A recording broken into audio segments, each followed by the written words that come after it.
Have you ever looked at a team like the San Antonio Spurs or a company like Pixar and just wondered, how do they do it? They consistently crush it, way more than other teams with pretty much the same level of talent.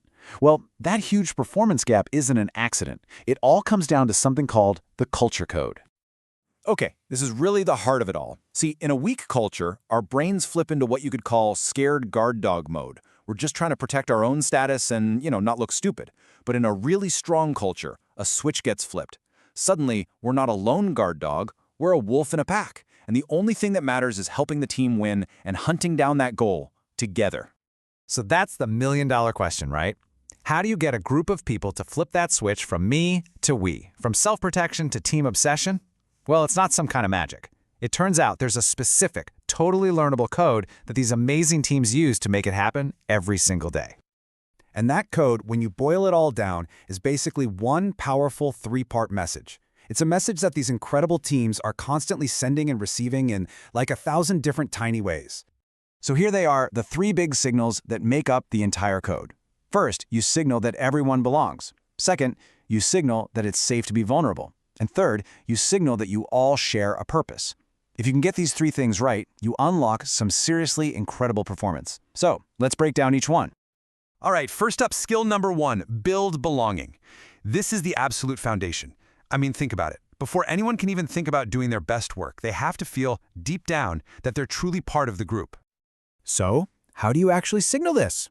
Well, it comes down to three really crucial cues. There's energy, that genuine enthusiasm you bring to interactions. There's individualization, which is all about showing people you see them as a unique person, not just some cog in the machine. And finally, future orientation, making it super clear that you see a long-term relationship with them on the team. And this is just a brilliant example of that in action. Coach Greg Popovich of the Spurs is an absolute master of this. So, after a really tough loss where one of his players made some big mistakes, Popovich didn't yell or punish him. Instead, he showed up at the next practice, totally upbeat, sharing jokes, and just having these brief personal chats with each player. He was building that feeling of family, showing them they belong, especially right after they messed up. And here's a tool you can use right away. This simple phrase is called magical feedback. And it's so powerful because when you need to be critical, framing it this way does two amazing things at once. It sets a really high standard, but it also signals this deep belief and sense of belonging. It says, hey, you're part of this team, and I know for a fact you can hit this high bar. Okay, so let's move on to skill number 2, which builds right on top of belonging. Once people feel like they're part of the tribe, you have to create safety. This is all about building an environment where it's okay to be vulnerable, to admit you made a mistake, and to speak up without being afraid. This is the key that unlocks a team's collective brain power. I mean, seriously, if a Navy SEAL commander can do this, any of us can. Dave Cooper, who is a leader of SEAL Team 6, would literally ask his team to poke holes in his plans. He'd say things like, "Tell me what's wrong with this idea." Or in after-action reviews, he'd be the first to say, "Man, I really screwed that part up." By showing he wasn't perfect, he just erased that fear that comes with rank and gave everyone else permission to be honest. And check this out. Here's another super simple but really effective phrase. This one from Steve Jobs. When he was about to pitch a brand new idea to his team, this is how he would often start the conversation. So why does that work so well? Here's a dopey idea. It immediately lowers the stakes, right? It's a signal of humility. It frames the idea as just a rough starting point, not some finished masterpiece. It's basically an open invitation for everyone else in the room to jump in, challenge it, and make it better. It makes collaboration feel totally safe. All right, so we've got belonging and we have safety.